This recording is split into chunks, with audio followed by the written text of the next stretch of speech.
It's probably too late. Assistant Manager Tanabe was frank in his conclusion. He wasn't giving them mission orders.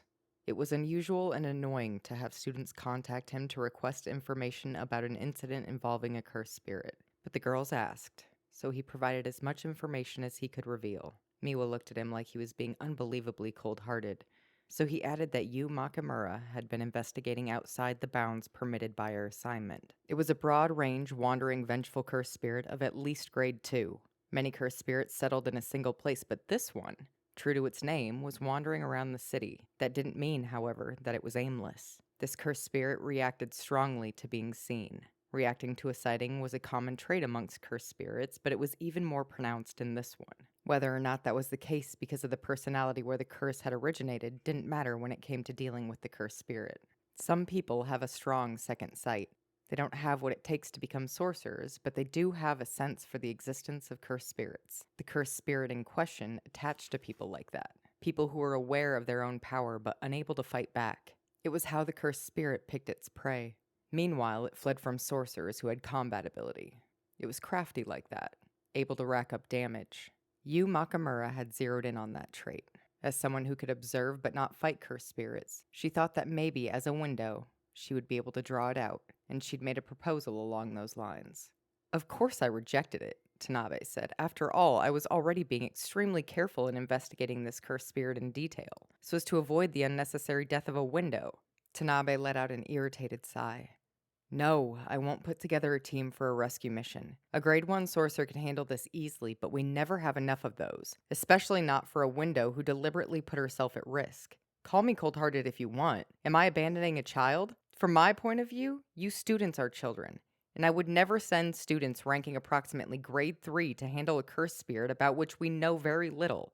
His speech highlighted how careless Yuu had been. On her own initiative, she made contact with a grade 2 cursed spirit, and per her own decision, she went investigating all by herself. That really didn't leave much room for sympathy. Miwa had that look on her face again, and Nishimiya sighed in recognition of the inevitable. Each registering their own emotions, they walked out of the office. Mai was the last to leave. From the moment of her birth, Mai had lived in fear. Defilements, known as curses, filled the world. Mai was born with the ability to see them all, and had regretted that fact countless times. The sky was a beautiful blue, and the city was resplendent with color. But this wasn't simply a pretty place.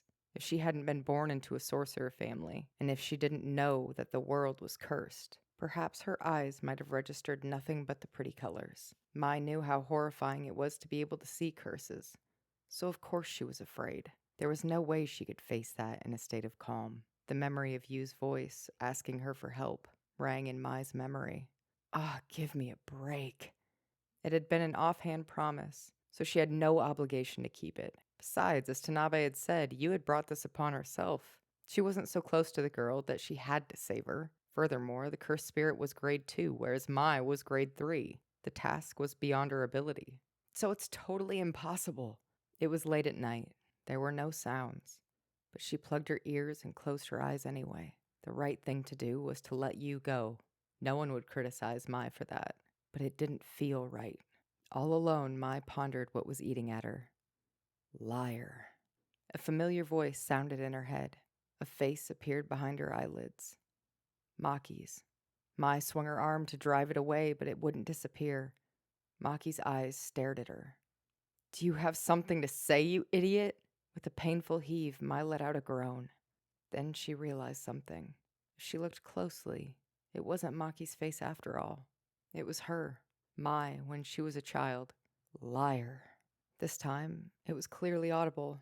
It was Mai herself who was muttering. Memories swirled in her head, the scenes switching dizzily from one to another. Her older sister holding her hand, her sister promising to never let go, her sister becoming an adult and leaving her alone. It was Mai who was calling her sister a liar, and it was Mai who felt like crying. Mai took a deep breath and struggled for words. Then she spoke. I'm not like you, Maki. She holstered her pistol and flung on her coat. She couldn't think straight, so she didn't bother trying to understand what she was doing. It was probably something stupid, and it would come to no good. Nonetheless, she kept moving. She simply couldn't bear it. Yuu believed in Mai on account of that cheap promise. Mai couldn't bear the thought of such stupidity, so she decided to go help her. She didn't want to be yet another example of someone to whom trust meant nothing and promises were for breaking. Driven and still in a daze, she turned the doorknob. 2 figures were waiting for her in the dark hall. Kasumi. Momo, why? Mai asked. Because we figured you'd do this, Nishimiya said, tapping her broom on the floor. And we couldn't let you go alone, Miwa said, resting her hand on the hilt of her katana. You guys are so weird, Mai said exasperatedly. Their footfalls sounded softly as they walked down the hall. Nishimiya and Miwa walked alongside Mai as if it were only natural. This won't earn us any money or points, Mai said without turning. I just like hanging out with you two, Nishimiya said. Actually, money is a sticking point, Miwa said. Let's try to do this on the cheap. Confronting this cursed spirit wasn't worth the risk. It could all be for nothing. No one would praise them, and plenty would criticize them. Nonetheless, they kept walking. Hey, Mai, Nishimiya asked. Do you really care that much about that girl? Of course not, Mai responded. She's a twit. Then why are you going to help her? Mai tried to think of something to say, but her brain couldn't produce anything. She said the first thing that came to her, and regretted it immediately. I just don't want to hate myself, that's all. She bit her lip. It hurt in the cold night air. Section 3. There's a cemetery south of K Women's University. Now that the girls had an idea that the cursed spirit might go in that direction, it was easy to follow its residuals. They went south from the cemetery, crossed some railroad tracks, passed a temple, and walked along a road with a rundown wooden fence dividing off an older part of town. Empty and overgrown plots of land and moss-covered warehouses. Dark playgrounds and straggling strands of trees. This street was a veritable mass of fear, and Mai thought it would be an easy place for a curse to haunt. They followed to where the residuals were thickest, advancing down the road and reaching what appeared to be a dead end, dominated by a large building. This is a school, right? Miwa asked softly. It was. Now it's empty, Nishimiya answered.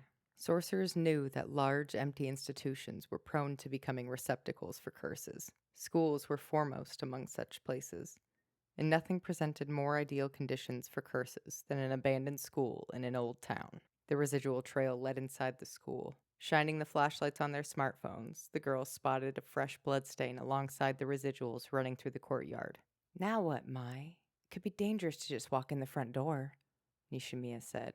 You two stay on standby until I call you, Mai instructed. You're going in alone? Miwa asked. You heard what Tanabe said, right? Mai replied. This cursed spirit is crafty. It only targets people who sense cursed spirits but can't fight them. But Mai, Miwa began. Before she could finish, Mai walked on. From a few steps ahead, she turned and gave the other two a mildly self-deprecating smile. Yeah, I'm the weakest. Those words indicated to Nishimiya and Miwa that Mai intended to use construction. It was a curse technique that created something from nothing.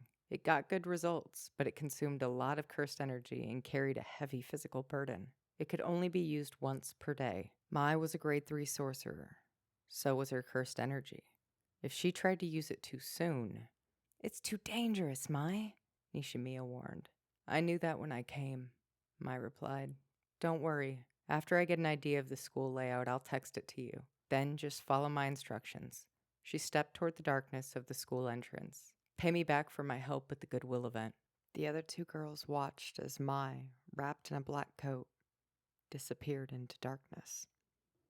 All right, y'all. That was section 2 and 3 of chapter 4, Mai's story. And, ouch. My heart ended up hurting a little bit in the middle of this. The differences between Mai and Maki could not be more astronomical. And that's not saying that one is a better person than the other. One is a monster and a sorcerer. The other one just wanted to be a person. She just wanted to be a regular human being. She just wanted to look at the pretty colors in Kyoto and see nothing but pretty colors. She wanted to be able to look at the world on a surface level and not see the rot that lives underneath of it. And I don't know which one is right. Mai got up to go save a little girl that she hardly knows just because she cannot leave everything behind like Maki did. Maki is currently about to face Sukuna and or Kenjaku and or whatever comes out of Kenjaku because she could leave everything behind. Both of them are idiots, and I adore and cherish both of them. It's painful to see the differences and have neither one be right. And I get Mai, and I get Maki, and I wish that they could have gotten each other. That's probably all I have to say for this section. Next couple of sections, we get into the action. Mai has a plan, and we gonna see how that works out for her. Yeah, we gonna see. So I will see you there, and I am sorry for the delay. I hope the double whammy kind of makes up for that. See you in the next one.